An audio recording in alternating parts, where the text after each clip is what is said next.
നമ്മൾ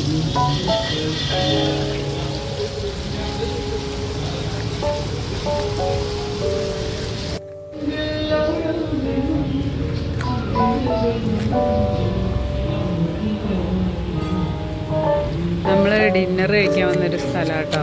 ഒരു റെസ്റ്റോ കഫേയാണ്.